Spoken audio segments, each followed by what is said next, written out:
नमस्कार दोस्तों, दिव्य साहित्य संग्रह आप सभी का स्वागत है। आपके समझ प्रस्तुत है जयशंकर प्रसाद जी का चंद्रगुप्त नाटक। चलिए उसका अध्ययन और विश्लेषण करते हैं। जयशंकर प्रसाद का जीवन परिचय। 1889, उपनाम कलाधर था। उन्होंने अपनी रचनाएं ब्रजभाषा में लिखी है। उनके नाटक देखते हैं। प्रकाशन वर्ष के साथ मित्रों सभी याद रखिएगा। सज्जन 1910 में, कल्याणी परिणय 1912 में जो नागरिक प्रचारणी सभा से प्रकाशित हुआ था। प्रायश्चित 1913 में, करुणालय 1912, राजश्री 1915, विशाख 1921, अजातशत्रु 1922, कामना 1923 में लिखा गया है। प्रकाशन 1927 ईस्वी में हुआ है। जन्मजय का नाग यज्ञ 1926 में, स्कंदगुप्त 1928 में, एक घूट 1930 में, चंद्रगुप्त 1931 में, ध्रुव स्वामी 1933 में, अग्निमित्र अपूर्ण नाटक है। इनके याद रखिएगा मित्रों, अग्निमित्र अपूर्ण है। काव्य इनका खंड काव्य में प्रेम पथिक, महाराणा का महत्व। महाकाव्य है कामायनी 1935, मुक्तक काव्य है कानन कुसुम 1913, चित्राधार 1918, गीति काव्य है झरना 1918, 1925 ईस्वी, आंसू लहर है 1933 में। कहानी संग्रह छाया 1912, प्रतिध्वनि 1926, आकाशदीप 1929, आंधी 1931, इंद्रजाल 1936। उपन्यास में देखते हैं कंकाल 1929 में, तितली 1934 में, इरावती 1938 में। निबंध है उनका काव्य कला और अन्य निबंध। चंपू काव्य उर्वशी और बब्रुवाहन। माखनलाल चतुर्वेदी के शब्दों में कविता प्रसाद का प्यार है, उनका गद्य उनका कर्तव्य है। आइए इधर नीचे पात्र परिचय उनके महत्वपूर्ण बिंदु देखते हैं। प्रसाद के संपूर्ण नाटकों में सबसे विस्तृत पौर्ण नाट्यकृति चंद्रगुप्त है। प्रसाद जी ने 1912 ईस्वी में कल्याणी परिचय शीर्षक एक लघु नाटिका लिखी थी। चंद्रगुप्त नाटक के चतुर्थ अंक में कल्याणी परिचय नाटिका को कुछ परिवर्तन करके इसी नाटक में शामिल कर दिया था। चंद्रगुप्त नाटक का प्रकाशन 1931 में हुआ था। इस नाटक में कुल 4 अंक और 44 दृश्य हैं। इनमें गीतों की संख्या 13 है। याद रखिएगा मित्रों, 4 अंक, 44 दृश्य तथा गीतों की संख्या 13 है। प्रथम अंक में 11 दृश्य हैं, दूसरे अंक में 10 दृश्य हैं, तीसरे अंक में 9 दृश्य हैं और चौथे अंक में 14 दृश्य हैं। तो कुल मिला के 44 दृश्य हैं। नाटक के पुरुष पात्र देख लेते हैं। नाटक में पुरुष पात्र है चाणक्य है, विष्णुगुप्त जिसे विष्णुगुप्त भी कहा जाता है, मौर्य साम्राज्य के निर्माता है, मुख्य पात्र हैं। चंद्रगुप्त मौर्य सम्राट का नायक जो निर्भीक, दृढ़ और आत्मविश्वास से परिपूर्ण है। नंद मगध का सम्राट है। राक्षस मगध का अमात्य है। वरुचि का त्यान मगध का अमात्य है। सक्टार मगध का मंत्री है। आम्भिक तक्षशिला का राजकुमार है। परतेश्वर पंजाब का पोरस। सिहरण मालवगढ़ मुख्य का कुमार जो गौड़ पात्र है। सिकंदर ग्रीक का विजेता है। फिलिप्स सिकंदर का क्षत्रप। मौर्य सेनापति चंद्रगुप्त का पिता है। एनीसा क्रीटी सिकंदर का सहचर है। देवबल नागदत्त गढ़ मुख्य मालवा गणतंत्र के पदाधिकारी हैं। साइबर्तियस मेघास्थनीज यवनदूत हैं। गंधार नरेश अंबिक के पिता। सिल्यूकस सिकंदर का सेनापति। दंडायन एक तपस्वी है।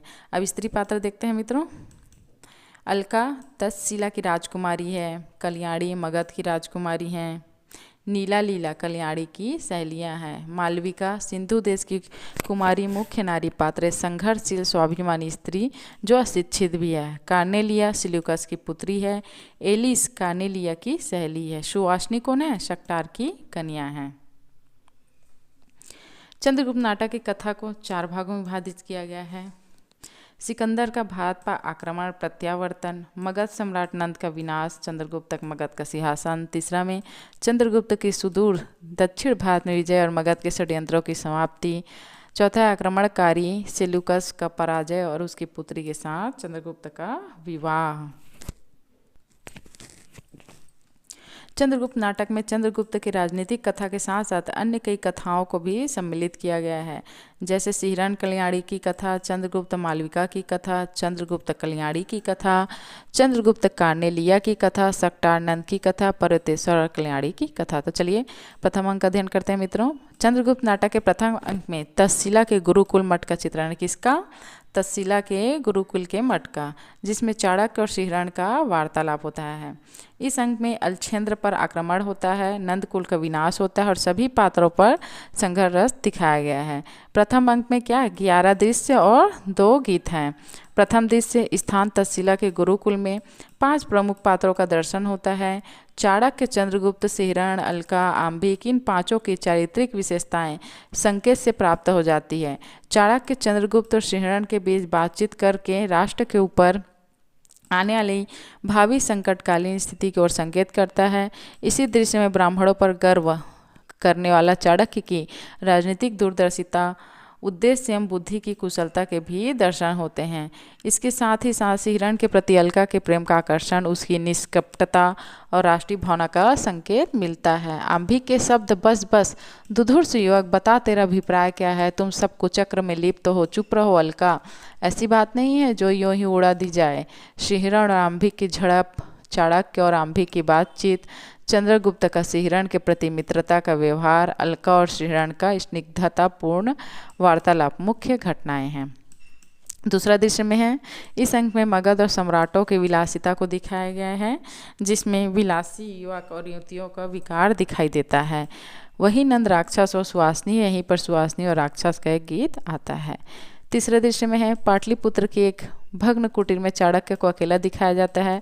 भावुक चाणक्य अपने जन्म स्थान को देखकर अपने पिता तथा सक्टार के वंश पर राजकीय विपत्तियों का संकेत पाकर विषय की दिशा का दृढ़ निश्चय करता है।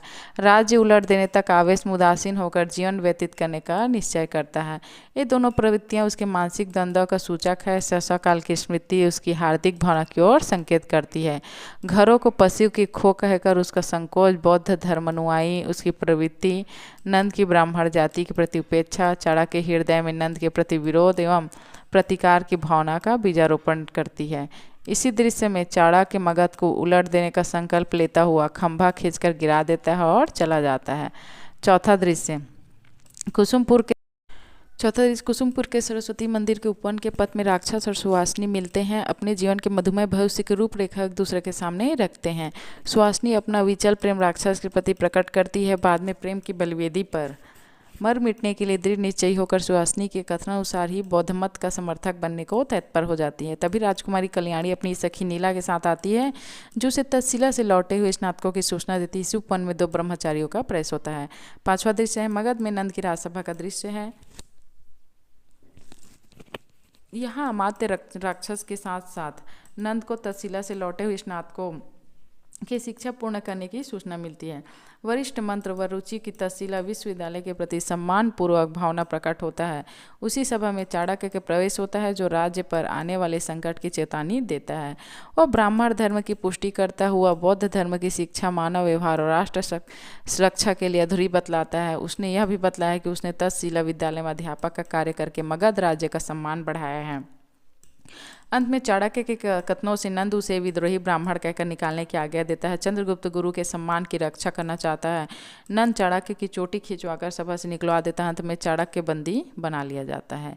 छठा दृश्य में, इस दृश्य में सिंधु नदी के तट पर अलका, मालविका और सिहरण मंच पर आते हैं। मालविका उद्भांड का एक चित्र अलका को देती है। उसी चित्र को छीनने के लिए एक यवन गुप्तचर आता है। इसमें यवन, सिहरण और शनि के बीच संवाद होता है। अंत में अलका को राजद्रोही सिद्ध करके बंदी बनाने चाहते हैं, पर अलका स्वतः ही बंदी होकर गंधार नरेश के पास जाती है। 7वां दृश्य है, स्थान मगध का बंदीगिरी का दृश्य है। यहाँ राष्ट्र कल्याण एवं संपूर्ण आर्यवत के गौरव की रक्षा में चिंतित बंदी चाणक्य दिखाया जाता है। इस अवस्था में उसके प्राण की दया न किसी से मांगूंगा और न अधिकार तथा अवसर मिलने पर किसी पर दया न करूंगा। चाणक्य राक्षस और रुचि के मध्य संवाद है। इसी दृश्य में चंद्रगुप्त चाणक्य को मुक्त करवाकर ले जाता है। 8वां दृश्य है, गंधार नरेश का प्रकोष्ठ है। राजा, अलका, आंबिक तीनों ही मंच पर आते हैं और अपनी अपनी मनोवृत्ति की झलक दिखाते हैं। अलका बंदी के रूप में राजा अपने पिता से न्याय कराने के लिए आती है। वह कहती कि मैं अपराधिनी हूँ, मुझे दंड मिलना चाहिए। अंत में अलका राष्ट्र प्रेम की चिंगारी की अभिव्यक्ति करती हुई और अपने भाई को कुलद्रोही बतलाती हुई राष्ट्र रक्षा के लिए पिता से आज्ञा मांगकर घर बार छोड़कर चली जाती है। राजा अलका को खोजने जाता हूँ कहकर वेग से प्रस्थान हो जाता है। 9वां दृश्य है, इस दृश्य का स्थान परतेश्वर की राजसभा है, जहाँ चाणक्य और परतेश्वर के बीच संवाद होता है। चाणक्य बड़े बुद्धि कौशल से परतेश्वर को बता देता है कि आने वाली विपत्ति संपूर्ण आर्यवत के लिए हानिकारक है। 10वां दृश्य है, कानन पथ है। प्रारंभ में अलका और सिल्यूकस की भेंट होती है। पुनः चाणक्य और चंद्रगुप्त का प्रवेश होता है। व्याघ्र की घटना से चंद्रगुप्त और सिलूकस का साक्षात कराया गया है। व्याघ्र से अपनी रक्षा सिलूकस द्वारा हुई यह जानकार चंद्रगुप्त उसके प्रति कृतज्ञता ज्ञापित करता है। चाणक्य चंद्रगुप्त को यवन सेनापति के साथ साथ बातें करते हुए देखकर अलका के मन में संदेह होता है। वह महात्मा दंडयायन के आश्रम में चली जाती है। 11वां दृश्य है सिंधु तट पर महात्मा दंडयायन का आश्रम। भारतीय महान दार्शनिक दंडयायन अपनी कुटिया के आगे बैठे हुए प्रकृति से बातें करता है, जहाँ एनिसा क्रिटिज, अलका, चंद्रगुप्त, यवन, चाणक्य, सिकंदर, सिलूकस का प्रवेश होता है। इसी दृश्य में दंडयायन अलछेंद्र से चंद्रगुप्त को दिखाकर कहता है, देखो यह भारत का भावी सम्राट तुम्हारे सामने बैठा है। यह सुनकर सभी स्तब्ध हो चंद्रगुप्त को देखने लगते हैं और चंद्रगुप्त कार्नियल को देखने लगता है। वहीं पे प्रथम अंक समाप्त होता है, द्वितीय अंक आरंभ हो रहा है। पश्चिमोत्तर प्रांत की राजनीतिक स्थिति को प्रस्तुत किया गया है। फिलिप्स के चंगुल से कार्नेलिया का चंद्रगुप्त द्वारा उद्धार। इन सब के बाद कार्नेलिया का चंद्रगुप्त का अपना बन जाना दिखाई देता है। विदेशी सेना की यथास्थिति चाणक्य को प्राप्त हो जाना। मगध का पुनः समस्त कार्य व्यापारों का केंद्र बन जाना। चंद्रगुप्त का दोनों गणतंत्रों को सेनापति बनना। द्वितीय अंक में 10 दृश्य तथा 3 गीत हैं। प्रथम दृश्य, इस दृश्य में फिलिप्स और कार्नेलिया, चंद्रगुप्त और सिकंदर आदि कई पक्षी हैं, जिसका परिचय प्रथम अंक के सभी दृश्यों से मिल चुका है। सिंधु के किनारे ग्रीक शिविर के पास वृक्ष के नीचे कार्नेलिया के बैठे होने का दृश्य है। उसका हृदय भारत की प्राकृतिक शोभा से मुग्ध है। यहीं पर वह बड़ी तल्लीनता से भारत भक्ति का एक गीत गाती है। अरुण, यह मधुमय देश हमारा उसी समय दुष्प्रवृत्ति वाला फिलिप शिविर में प्रवेश करता है। दूसरा दृश्य, झेलम तट का वनपथ। पहले चाणक्य, चंद्रगुप्त और अलका का प्रवेश होता है। ये तीनों श्रीरण की प्रतीक्षा करते हुए बातें करते हैं। गंधार राज, श्रीरण, कल्याणी सेनापति और प्रेतेश्वर के बीच वार्तालाप चल रहा है। तीसरा दृश्य है, स्थान है युद्ध क्षेत्र। प्रेतेश्वर सेनापति को कहता है कि मैं स्वयं गज का संचालन करूंगा। यह कहकर वह स्वयं गज सेना का संचालन करने के लिए तैयार हो जाते हैं। उसी समय वेश बदले हुए चंद्रगुप्त कल्याणी प्रवेश करते हैं। उनके वार्तालाप से प्रकट होता है कि कल्याणी चंद्रगुप्त से प्रेम करती है। चंद्रगुप्त को देश की दुर्दशा के प्रति चिंता है। चौथा दृश्य है, स्थान मालव में श्रीरण के उद्यान का एक अंश। प्रारंभ में कोमल कल्पनामयी मालविका और अतृप्त चंद्रगुप्त के बीच बातचीत होती है। चंद्रगुप्त स्निग्ध भावना से यह कहकर कि रण भेरी के पहले यदि मधुर मूल्य की एक गीत तान सुन न लूँ तो कोई हानि नहीं होगी। तभी चाणक्य का प्रवेश होता है। वह चंद्रगुप्त को कोमल और असामयिक बातों को अर्जित करके यवन सेना की गतिविधियों की जानकारी प्राप्त करने चला जाता है। पांचवा दृश्य है, स्थल है बंदीगृह का। घायल श्रीरण और अलका का वार्तालाप होता है।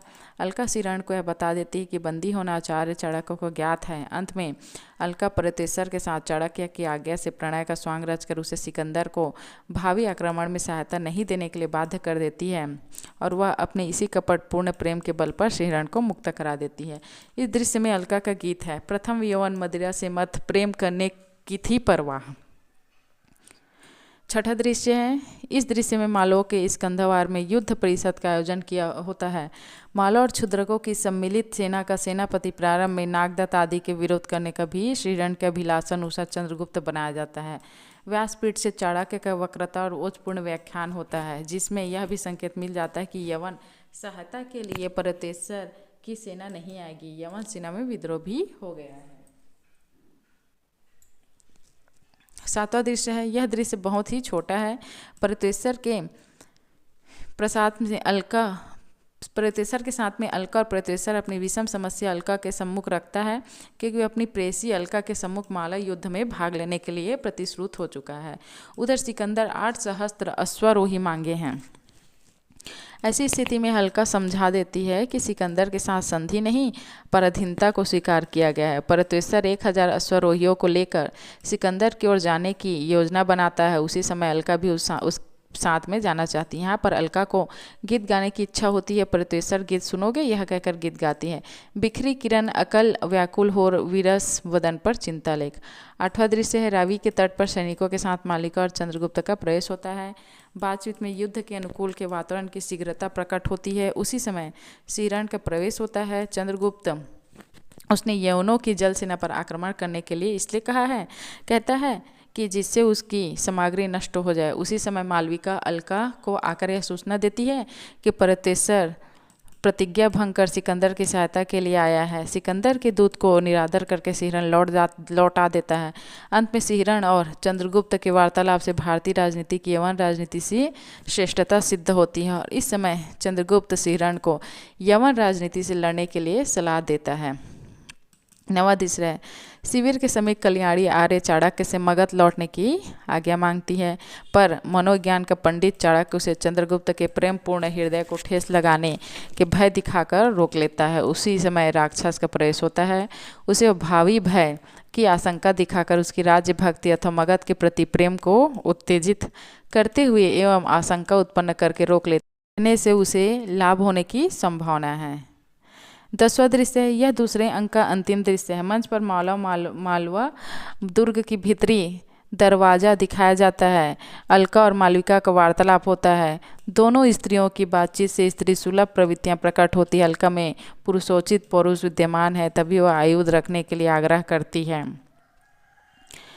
मालविका का हृदय कोमलता और दया से परिपूर्ण है, तभी वह कहती है, मैं डरती हूँ, रक्त की प्यासी छुरी अलग करो। अलका, मैंने सेवा व्रत लिया है। उसी समय शीघ्रता से सिकंदर और सिहरन एक दूसरे पर वार करते हुए प्रवेश करते हैं। यमन राज सिहरन के भयानक प्रत्याघात से घायल होकर गिरता सिहरन सिकंदर को प्राण देकर छोड़ देता है। पीछे से यवन सेना दुर्ग द्वार तोड़ती हुई भीतर प्रवेश करती है। सिहरन वीरता एवं उत्साहपूर्वक मालों को विश्वस्त कर देता है। उसी समय चंद्रगुप्त और सिलियोकस का प्रत्याघात करते हुए प्रवेश होता है। अंत में कृतज्ञता का बोझ हल्का करने के लिए चंद्रगुप्त उसे भी छोड़ देता है। तृतीय अंक, चाणक्य के ज्ञान और बुद्धि से चंद्रगुप्त को शक्तिशाली बनना और नंद का विनाश करना। चंद्रगुप्त को समस्त प्रजा के द्वारा राजा के रूप में स्वीकारना। तृतीय में 9 दृश्य हैं और एक गीत है। देखते हैं। पहले दृश्य में स्थान पश्चिमी सीमा तट है। उसी समय एक चर प्रवेश करते हैं जो चाणक्य की योजना के अनुसार बतलाता है कि नंद ने आपसे मिलकर कुचक्र रचने का कारण सुहासिनी को अभियुक्त बनाकर कारागार में डाल दिया है और विद्रोह के अपराध में राक्षस को बंदी बनाकर लाने वाला पुरस्कार की घोषणा कर दिया है। राक्षस चाणक्य की विलक्षण बुद्धि से परिभूत है। दूसरा दृश्य है रावी तट पर उत्सव शिविर का है। पर्वतेश्वर अकेले टहलते हुए अलका द्वारा किए गए अपमान पर खींचता है और आत्महत्या करने का प्रयास करता है। उसी समय चाणक्य उसे रोकता है। यहीं पर्वतेश्वर चंद्रगुप्त की महत्ता स्वीकार करता है। राक्षस और चाणक्य के बीच बातचीत होती है और वह राक्षस के कोमल अंग पर प्रहार करके वाक चातुर्य से उसकी अंगुली से मुद्रा ले लेता है। कल्याणी मगध की ओर प्रस्थान कर जाती है। तीसरा दृश्य रावी नदी के तट पर यवन सेनापति सिकंदर को विदा करने के लिए है। चाणक्य, पर्वतेश्वर, सिहरन, अलका, मालिका, अंबिक आदि उपस्थित सिकंदर चंद्रगुप्त को सम्राट होने से पहले ही बधाई देता है। अंत में चाणक्य को धन्यवाद देता हुआ सिकंदर कहता है, मैं तलवार खींचे भारत में आया हूँ, हृदय देकर जाता हूँ। चौथा दृश्य पथ में राक्षस को यथातथ्य वस्तु स्थिति का भान होता है। चाणक्य का रचा हुआ षड्यंत्र वह समझ लेता है।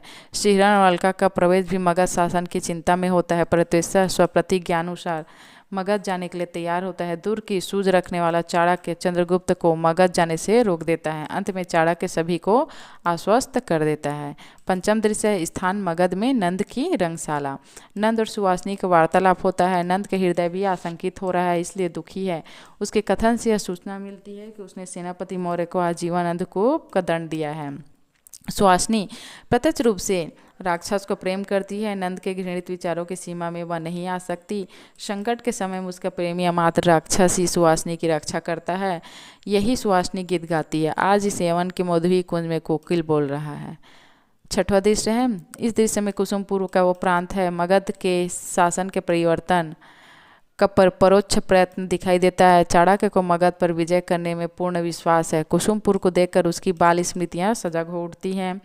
वह एक लंबा स्वागत कथन कहता है। वहीं पर एक सुरंग तोड़कर अंधकूप को सकटार का निष्कासन होता है। सकटार की वेदना भरी अभिव्यक्ति के बाद सकटार और चाणक्य मगध शासन को उलट देने के लिए दृढ़ प्रतिज्ञा होते हैं। सातवां दृश्य है। नंद के राज मंदिर के प्रकोष्ठ में विचार मग्न नंद को एकांकी दिखाया गया है। उसी समय वह रुचि के साथ चंद्रगुप्त की माता अपने पति और पुत्र के प्रति न्याय की याचना नंद से करने आती है, पर वह उसकी नहीं सुनता। रोज भनी सेनापति मौर्य की पत्नी नंद को जारज पुत्र रक्त रंगे हाथों में महापदम नंद को हत्यारा कहती है। नंद उसे अपमानित करना चाहता है, वह रुचि उसकी रक्षा करना चाहता है। तभी नंद उन्हें दोनों को षड्यंत्रकारी समझकर बंदी करवा देता है। इसी आरोप में मालविका भी बंदी की जाती है। अंत में नंद विचलित भाव से सोचता हुआ मंच पर रह जाता है। 8वां दृश्य है कुसुमपुर के प्रांत भाग में पथ में पर्वतेश्वर सीमा प्रांत की सूचना। चाणक्य को देता है द्वंद्व युद्ध में फिलिप से मारा गया, सिकंदर के मरने की सूचना भी मिलती है। उसी समय अलका मिली हुई घटनाओं की सूचना चाणक्य को देती है। उसी समय घटना स्थल पर चंद्रगुप्त भी आ जाता है। सकटार की रचना का भार चंद्रगुप्त ले लेता है। दृश्य के अंत में वह रुचि और चाणक्य की प्रतिस्थिति जन्य बातें होती हैं। 9वां दृश्य है नंद की रंगशाला। सुहासिनी और राक्षा बंदी वेश में प्रवेश करते हैं। पात्र के संबंध में राक्षस नंद को विश्वास दिलाता है कि वह पात्र उसका लिखा हुआ नहीं है। नंद के ऊपर अनेक अपराधों के प्रबल आरोप लगाए जाते हैं। चाणक्य आकर अपनी खुली हुई शिखा दिखलाता है। अंत में नंद अपनी बेटी कल्याणी को सामने देखकर क्षमा मांगता है, पर इतने में ही सकटार उसका वध कर देता है। उसी समय सर्वसम्मति से चंद्रगुप्त का सिंहासन पर मूर्धाभिषिक्त किया जाता है। इस दृश्य में सम्राट की जय का घोष करते हैं। चतुर्थ अंक देखते हैं पर्वतेश्वर की मृत्यु के पश्चात कल्याणी का आत्महत्या कर लेना। सभी आंतरिक विद्रोह को चाणक्य समाप्त कर देता है। राक्षस एवं सुहासिनी चंद्रगुप्त एवं कौनलिया का विवाह कर लेते हैं। उसके बाद चाणक्य राजनीति से विश्राम ले लेता है, यह कहकर के चिर विश्राम के लिए संसार से अलग होना चाहते हैं। चतुर्थ अंक में 14 दृश्य और 7 गीत हैं। देखते हैं पहला दृश्य मगध का राजकीय उपवन में 4 विमग्न कल्याणी प्रवेश करती है। पर्वतेश्वर चाणक्य और चंद्रगुप्त चाणक्य महत्वाकांक्षी का मोती निष्ठुरता की सीपी में रहता है। इस दृश्य में कल्याणी का एक गीत है। सुधा सीकर से नहला दो, लहरें डूब रही हैं, रस में रह न जाए वे अपने वश में, रूप राशि वे व्यथित हृदय सागर को बहला दो। दूसरा दृश्य है पथ में राक्षस और सुहासिनी को वार्तालाप होता है। पिता की प्राप्ति होने पर सुहासिनी पुनः उसकी संरचना में जाने के लिए उत्सुक दिखाई देती है। इस पर राक्षस को चाणक्य के प्रति उसकी शंका होती है। यहाँ नेपथ्य से गीत की आवाज़ आती है, कैसी कड़ी रूप की ज्वाला पड़ता है पतंग से इसमें मन होकर मतवाला। तीसरा दृश्य है यह मगध के आयोजित परिषद गृह का दृश्य है। राक्षस चाणक्य के द्वारा विजय उत्सव नहीं मनाने की आज्ञा के विरोध कलापूर्ण ढंग से परिषद के सदस्यों में उकसाता है और तटस्थ बने रहने पर परवरी अपनाता है। मौर्य सेनापति और उसकी पत्नी प्रत्यक्ष उत्सव नहीं मनाने का कारण चाणक्य से पूछते हैं। चाणक्य और सुहासिनी का वार्तालाप होता है तो चाणक्य के हृदय पक्ष का द्योतक करता है। चर के आगमन से सेल्यूकस के पुनः आक्रमण की सूचना मिलती है। साथ ही यह भी पता चलता है कि सुदूर दक्षिण में जाने के लिए उसे चाणक्य की आज्ञा नहीं थी। चौथा दृश्य आज प्रकोष्ठ में चंद्रगुप्त और कुमारी मालविका का वार्तालाप होता है। उन दोनों की बातों से उनके हार्दिक पक्षों का व्यक्तीकरण होता है। मालविका के इस कथन से कि आज सैन में घातक आएंगे उसके जीवन के प्रति पाठक व्यथित होने लगता है। मालविका गीत गाती है, बज रही वंशी आठों धाम की, अब तक गूंज रही है बोली प्यारे मुख अभिराम की। इस दृश्य में एक और गीत है। 5वां दृश्य है प्रभात राज मंदिर के प्रांत भाग में विचार मग्न चंद्रगुप्त दिखाई देता है। चाणक्य से चंद्रगुप्त अपने माता पिता के निर्वासित होने का कारण पूछता है तो चंद्रगुप्त यह कहता है कि अक्षुण्ण अधिकार आप कैसे भोग रहे हैं। तभी चाणक्य का ब्राह्मणत्व तो जाग उठता है और वह अपने वास्तविक स्थिति का अनुभव करते हैं हुए वहाँ से चला जाता है। उसी समय हिरण मालिका की हत्या की सूचना चंद्रगुप्त को देता है और चाणक्य चले जाने की सूचना पाकर वह भी वहाँ से चल देता है। अरे यार, सिंधु तट पर एक पर्ण कुटीर में चाणक्य कात्यायन में स्थिति विषयक वार्तालाप होता है। चाणक्य कात्यायन को मगध जाने की सलाह देता है। कात्यायन यह भी सूचना देता है कि यवन बालक कौनलिया पूर्ण रूप से आर्य संस्कृति में निष्णात है। चाणक्य और आंबिक के वार्तालाप से ज्ञात होता है कि आंबिक अपने दोस्त की कालिमा पश्चाताप के जल से प्रक्षालित करते हुए प्रतिशोध लेने की सामर्थ्य समेटे हुए हैं। उसी समय देशद्रोह की मसीह से कलंकित आंबिक की राष्ट्रीय भावना से ओतप्रोत अग्नि अलका नागरिकों की भीड़ से प्रसिद्ध राष्ट्रीय गान संवेद स्वर से गायन हिमांगी तुंग सिंह में प्रभुत्व शुद्ध भारती स्वयं प्रभा समुज्ज्वला स्वतंत्र पुकारती गाती हुई आती है। सजल नेत्रों से अपने हृदय के एक कोने को आज अंतिम बार चाणक्य अपने उद्देश्य पूर्ति के लिए कर्तव्य के बलि चढ़ा देता है। 7वां दृश्य है कपीसा में एलेक्जेंड्रिया का राज मंदिर में कौनलिया और राक्षस की बातचीत होती है।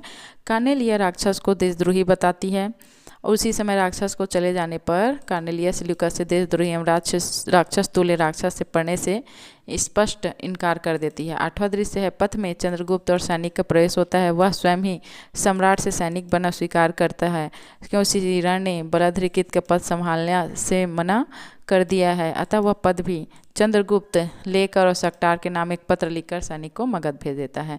9वां दृश्य में देखते हैं ग्रीक शिविर कौनलिया की सहायता से उसकी सखी एलिस का वार्तालाप तत्पश्चात बंदी रूप में आई सुहासिनी कौनलिया की सहायता से उसकी सखी बन जाती है। सुहासिनी स्मृति को प्रेम में उसी अनुमति जन्य भावना काव्य के साथ दार्शनिकता लेकर प्रकट हुई है। सुहासिनी स्मृति को प्रेम का प्राण और कार्नेलिया निष्ठुर मानती है। अपने पिता के मुख से चंद्रगुप्त की सेना पर आक्रमण की बात सुनाकर कार्नेलिया उसका विरोध करती है। अंत में सुहासिनी का एक गीत सखे वह प्रेममयी रजनी आंखों में स्वप्न बनी, इसी के साथ दृश्य समाप्त होता है। 10वां दृश्य प्रारंभ में युद्ध क्षेत्र में समीप चाणक्य और श्रीरण का वार्तालाप होता है। श्रीरण के द्वारा यह सूचना मिलती है कि चंद्रगुप्त ने प्रचंड आक्रमण किया है, जिससे यवन सेना थर्रा उठी है। वीर श्रीरण अपने आप को युद्ध में सम्मिलित होने से नहीं रोक पाता, इसलिए वह चाणक्य से आज्ञा मांगता है। इस समय चाणक्य भविष्य की सभी घटनाओं की सूचना देकर श्रीरण को विदा कर देता है। प्रतिशोध लेते हुए सिल्यूकस के आघातों से अंबिक की मृत्यु होती है। इस अवसर पर श्रीरण चंद्रगुप्त की सहायता करता है। 11वां दृश्य है शिविर के भाग में राक्षस सुहासिनी का वार्तालाप होता है। भयभीत सुहासिनी को लेकर राक्षस वहां से भाग निकलता है। कार्नेलिया को पता चलता है कि विजेता सिल्यूकस भी चंद्रगुप्त के हाथों पराजित हो गया है। चंद्रगुप्त सिल्यूकस को सुरक्षित स्थान पर पहुंचाकर बंधन मुक्ति की घोषणा करते हुए प्रस्थान करता है। 12वां दृश्य है सेवियटियस और मेगास्थनीज के वार्तालाप से पता चलता है कि समस्त ग्रीक शिविरबंदी माला और तक्षशिला के सेना घेरा डाले हुए हैं। उधर सिल्यूकस की सीरिया पर मैंटिगोनस ने आक्रमण किया है। इस परिस्थिति में सिल्यूकस को चंद्रगुप्त के साथ संधि के लिए बाध्य किया जाता है। भारत के लिए कन्या का दान सिल्यूकस के लिए संभव है, फिर भी चंद्रगुप्त और कार्नेलिया का पूर्व परिचय संभावना प्रदान करता है। साथ ही सिल्यूकस कह बताता है कि कार्नेलिया ने इस युद्ध में अनेक बाधाएं उपस्थित की है, किंतु अंत में जब सिल्यूकस उसी के मुख से वह सुन लेता है कि मैं स्वयं पराजित हूँ, तब उसे कार्नेलिया के प्रेम का परिचय हो जाता है और वह अपनी बेटी से कह देता है कि तू भारत की समाग्नि होगी। 13वां दृश्य है दंडयान के तपोवन में ध्यानस्थ चाणक्य के निकट राक्षस और सुहासिनी का वार्तालाप होता है। सुहासिनी सत्य परामर्श एवं तपोवन के पवित्र वातावरण के प्रभाव में राक्षस चाणक्य से अपने अपराधों की क्षमा मांगने को तैयार हो जाता है। चाणक्य का स्वागत कथन प्रकृति के सही स्पर्श आनंद सागर में डूबा हुआ सा प्रतीत होता है। उसी समय सेनापति मौर्य अपने प्रतिशोध और चंद्रगुप्त के निष्कंटक राज्य के लिए चाणक्य की हत्या करना ही चाहता था कि सुहासिनी ने इस प्रकार का घृणित कार्य करते हुए उसका हाथ पकड़ लिया। सम्राट चंद्रगुप्त अपने गुरु के सम्मान में अपने पिता का अपराध का दंड देना चाहता था, पर विशाल हृदय चाणक्य उसको क्षमा करा देता है। इसी समय वह मंत्री पद राक्षस को प्रदान करता है। चाणक्य को छोड़कर सबका राजप्रसाद की ओर प्रस्थान हो जाता है। 14 दृश्य है इस अंतिम दृश्य में नाटक के फल को भोगने वाले चंद्रगुप्त को सिंहासन रूढ़ दिखाया गया और संधि के शर्तों में सिल्यूकस महर्ष अपनी पुत्री कार्नेलिया को भार सामग्री बनने के लिए सम्मति प्रदान करता है। जैसे बुद्धि सागर आर्य साम्राज्य के महामंत्री चाणक्य को सिल्यूकस देखने की इच्छा प्रकट करता है, वैसे ही चाणक्य प्रवेश करता है और मंगल कामना करता हुआ ग्रीक गौरी लक्ष्मी कार्नेलिया को भारत की कल्याणी बनाने के लिए प्रार्थना करता है। सिल्यूकस सहर्ष स्वीकार करता है। चंद्रगुप्त कार्नेलिया का पाणी ग्रहण होने के पश्चात मुदित हुए चाणक्य का प्रस्थान होता है। निष्कर्ष चंद्रगुप्त नाटक मौर्य साम्राज्य के उत्थान और मगध के राजा घनानंद के पतन की कहानी है। चंद्रगुप्त नाटक चाणक्य के प्रतिशोध की कहानी है। इस नाटक में प्रेम के लिए त्याग भाव को दिखाया गया है। धन्यवाद मित्रों। चंद्रगुप्त नाटक का यहाँ अंत होता है।